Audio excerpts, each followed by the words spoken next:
இந்த கேது கிரகத்தினுடைய பொதுவான அந்த காரகத்துவம் என்ன அப்படின்றத பார்த்தோம்னா, பொதுவா நீங்க எந்த புத்தகங்கள்ல பார்த்தாலும் ஒவ்வொரு கிரகத்துக்கும் காரகத்துவங்கள் கொடுக்கப்பட்டிருக்கும்.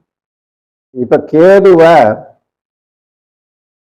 மாதா மக காரகன் அப்படின்னு சொல்லுவாங்க. அதாவது அம்மா வழி பாட்டன் வம்சத்தை குறிக்கிறது. அதான் மாதா மக காரகன். அதே மாதிரி கேதுவால ஒருத்தருக்கு ஞானம் உண்டாகும். அறிவு வேற, புத்தி வேற, ஞானம் வேற. இந்த மாதிரி ஒவ்வொன்றுக்கும் ஒவ்வொரு வித்தியாசங்கள் இருக்கு.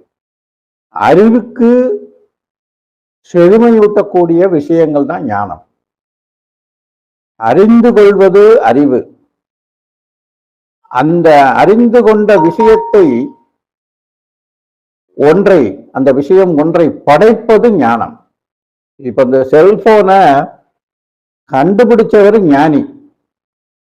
இந்த செல்போனை பற்றி அந்த பயன்பாட தெரிஞ்சுக்கிட்டேன் நான். எனவே இது எனக்கு அறிவு. இதை கண்டறிவது ஞானம். அல்லது இதுல ஒரு ரிப்பேர் இருக்கு, அதை கண்டறிவதும் அறிவு தான்.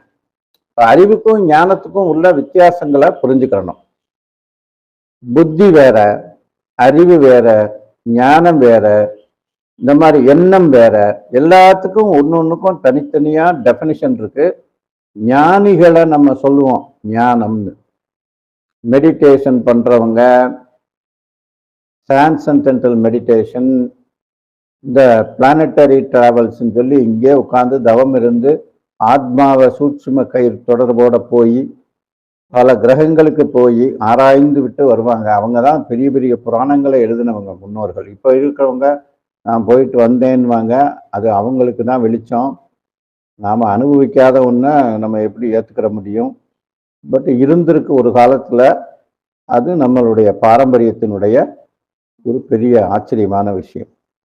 அப்ப ஞானம்னு ஒன்று இருந்தா அது கேதுவால தான். ஒருத்தருக்கு கேது பாசிட்டிவா வேலை செஞ்சா அந்த ஞானம் பாசிட்டிவான ஞானமா இருக்கும். நெகட்டிவா வேலை செஞ்சதுன்னா அந்த ஞானம் கெடுதலான ஞானமா இருக்கும்.